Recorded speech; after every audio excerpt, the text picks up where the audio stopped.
Bismillahirrahmanirrahim, teman-teman semua.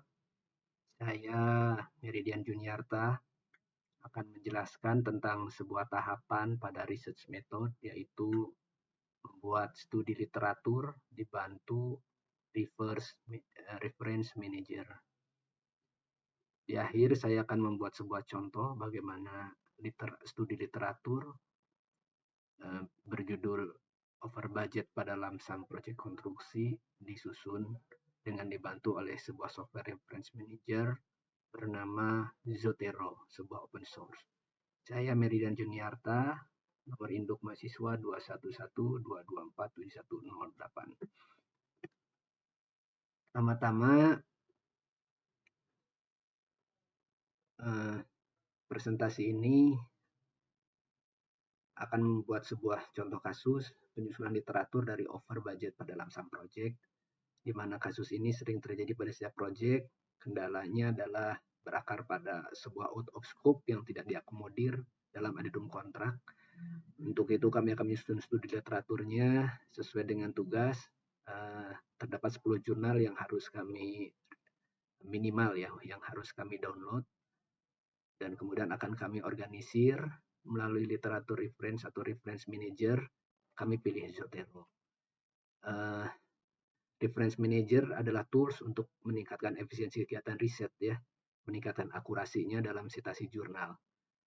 Fasilitas di dalamnya seperti pembuatan in-text citation, penyusunan bibliografi atau daftar pustaka secara otomatis, kemudian manajemen folding ya.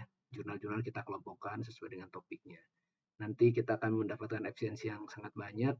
Kita tidak usah mengetik ulang referensinya, tidak perlu mengingat gaya penulisan tiap sumber pustaka, apakah itu APA, IEEE, Forum, Harvard, dan seterusnya.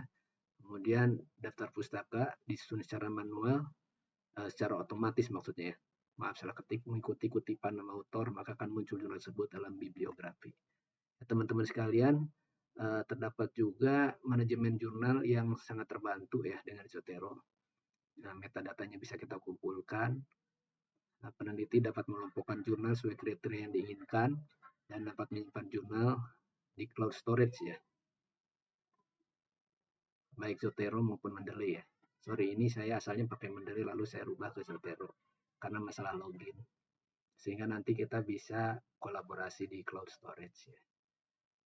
Bagian awal dari presentasi ini sekaligus menjelaskan tentang urgensinya kita menggunakan reference manager zaman sekarang ya. Ketika sumber informasi itu sangat banyak, jurnal-jurnal tersebar luas di Google, maka makin banyak yang kita download, maka kita sangat memerlukan reference manager ini ya sekarang.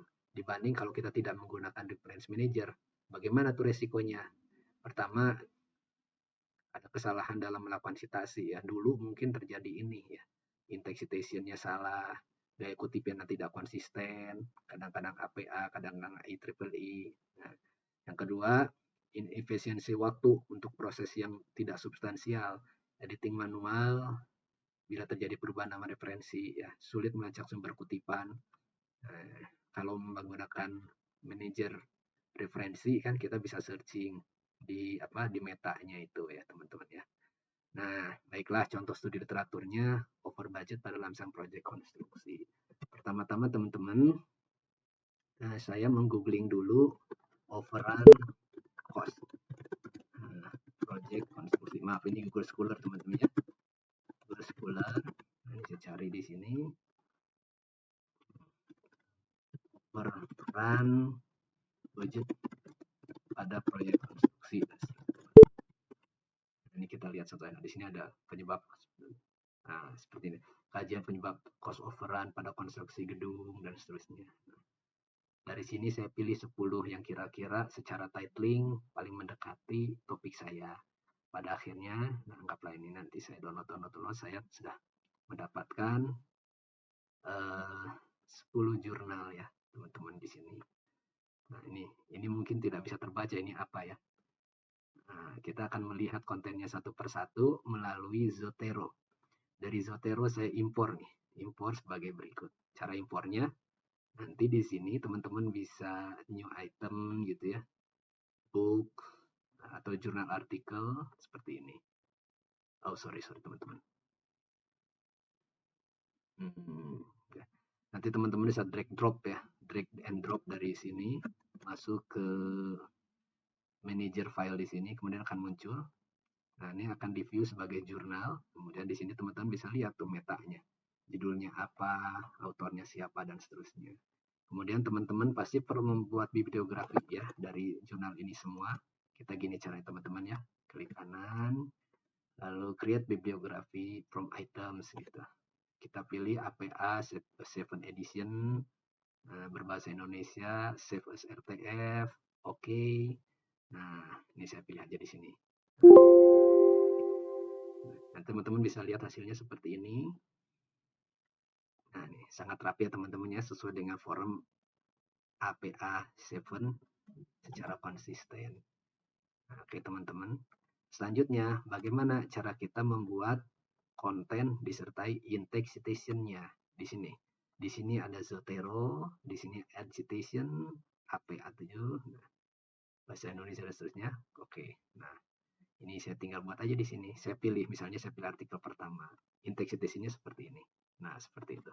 Oke, jadi biar lebih jelas ya. Misalnya, saya buat di sini studi literatur. Oke, teman-teman ya. Literatur. Di sini ada bibliografi kan tadi sudah kita create. Yuk, misalnya saya mengetik seperti ini teman-teman ya. A, A, A, B, B, B, B, C, C, C, dan seterusnya ya. Kemudian di sini saya selipkan citasi menurut Agus DKK tahun 2022. Kemudian saya ketik lagi forum Z, Z, Z, Z, Z. Kemudian saya ketik lagi di sini. Saya tampilkan citasi dari katakanlah ini gitu teman-teman ya. Artikel yang ini. Nah, dia kan tuh teman-teman. Keren ya teman-teman. Dan seterusnya. Dan seterusnya. Artikel yang ketiga saya buat paragraf baru. C, C, C, C, C, C, dan seterusnya. Oke. Lalu saya buat menurut citasi lagi di sini teman-teman. Oke, add citation, katakanlah under reason. Nah, oke teman-teman, ini menjadi sebuah subbab, ini menjadi sebuah subbab. Sehingga hasil akhirnya setelah kita tambah forum-forum lain, identitas dokumen dan seterusnya, kurang lebih akan menjadi seperti ini teman-teman. Nah, seperti ini. Ini sudah saya rapikan, saya buat sebuah konten pembahasan setelah kita melihat satu persatu dokumen. Ini adalah citasi-citasinya, inteks citasi. Dan kemudian di akhir ada bibliografi. Ini semua yang sudah kami rapikan. Demikian teman-teman cara memanfaatkan reference manager untuk menyusun literatur review dalam penelitian yang kita lakukan. Mudah-mudahan penjelasan ini bermanfaat. Oke, kalau ada yang ingin sharing lebih lanjut atau menanyakan lebih lanjut tentang Zotero, silakan menghubungi saya Meridian Juniarta. Assalamualaikum warahmatullahi wabarakatuh.